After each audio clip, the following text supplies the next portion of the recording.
پیامد فاجعه بار گرمایش زمین، سرنوشت شومی که چندان با آن فاصله نداریم. با سلام و درود به شما دوستان عزیز و همراهان همیشگی. گرمایش زمین سوژه بسیاری از فیلم‌های آخر زمانی بوده است و در این فیلم‌ها غالباً کره زمین به این شکل از بین می‌رود. حقیقت آن این است که این فیلم‌ها چندان از واقعیت دور نیستند. در طول 3 قرن گذشته میانگین دمای هوایی کره زمین 1 درجه افزایش یافته است. تا سال 2050 دمای هوا نیم درجه دیگر هم افزایش خواهد یافت. این تغییرات بظاهر اندک میتواند مشکلات جدی برای بشر به وجود آورد. در ادامه برنامه میخواهیم ببینیم گرم شدن زمین دقیقاً چه عواقبی دارد. با ما همراه باشید. شماره 1. خشکسالی. این بدیهی ترین پیامد گرمایش زمین. البته همه قسمت های زمین در خطر خشکسالی نیستند و این اتفاق بیشتر در نیمه جنوبی زمین رخ خواهد داد. برای مثال در آفریقای جنوبی ظرف 3 سال گذشته فقط به اندازه میانگین بارش سالانه باران آمده است. در نتیجه ساکنان این مناطق از آب شیرین و خاک کمتری برخوردارند. در مجموع به گفته دانشمندان اگر اقدامی برای مقابله با این شرایط نشود، میزان آب شیرین کره زمین کاهش پیدا خواهد کرد. شماره 2.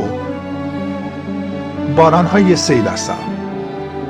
با بالا رفتن دما، آبها از سطح زمین تبخیر می‌شوند و به اتمسفر زمین می‌روند. این مسئله موجب به باران‌های سیل‌آسا در بیشتر مناطق زمین خواهد شد. اما مشکل خشکسالی با این باران‌ها حل نخواهد شد، چون این آب‌ها فقط وارد دریاچه‌ها و رودخانه‌ها می‌شوند. آره، از آنجا تبخیر می‌شوند و این چرخه دائما تکرار می‌شود. شماره 3. سیل. وقوع باران‌های سیل‌آسا منجر به بالا آمدن سطح دریا خواهد شد. در بسیاری از کشورها این مسئله باعث افزایش وقوع سیل می‌شود. با گرمتر شدن زمین شدت این سیل‌ها حتی بیشتر خواهد شد. بعضی از مناطق ساحلی و جزایر هم به زیر آب خواهند رفت. شماره 4. ازدیاد جمعیت حشرات.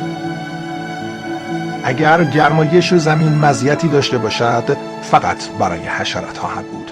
به لطف تغییرات آب و هوایی، حشرات به نواحی شمالی زمین مهاجرت خواهد کرد، در حالی که پیش از آن به دلیل دمای هوا نمیتوانستند در این مناطق دوام بیابند. جمعیت حشرات به شدت افزایش خواهد یافت. بنابراین ظرف حدوداً 30 سال آینده شاهد ازدیاد جمعیت پشه‌ها، عنکبوت‌ها، کنه‌ها و مگس‌ها خواهیم بود. این مسئله برای انسان‌ها بسیار مشکل ساز خواهد شد. در نتیجه آن بیماری‌های مختلفی شیوع پیدا خواهد کرد و بخشی از درختان را به دلیل تغذیه حشرات از آنها از دست خواهیم داد. شماره کاهش جمعیت ماهی‌ها.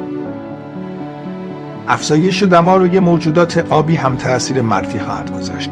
به دلیل تغییرات آب و هوایی از تعداد مکان‌های قابل زندگی برای ماهیان کاسته خواهد شد. این مسئله کار پیدا کردن غذا را برای این موجودات دشوارتر خواهد کرد. حتی نیم درجه افزایش دما منجر به از بین رفتن 80% جزایر مرجانی کره زمین خواهد شد و 1 درجه افزایش تمامی آنها را از بین خواهد برد. در نتیجه این مسئله ماهی‌های کمتری در بنده‌ها و اقیانوس‌ها خواهند داشت و قیمت آن به شدت افزایش خواهد یافت. شماره 7. تخریب شدن جاده‌ها و خانه‌ها. دمای هوا در نواحی شمالی زمین بسیار بیشتر خواهد شد، اما ساکنان این مناطق خوشحال و راضی نخواهند بود. زمستان‌ها گرمتر خواهد شد و یخچال‌هایی که همیشه وجود داشتند شروع به ذوب شدن می‌کنند.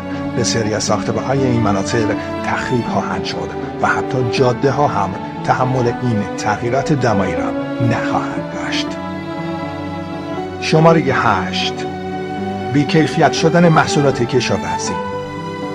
تنها مقدار میوه‌ها و سبزیجات نیست که در اثر خشکسالی کاهش خواهد یافت. کیفیت مواد غذایی هم به دلیل گرم شدن زمین کاهش پیدا می‌کند.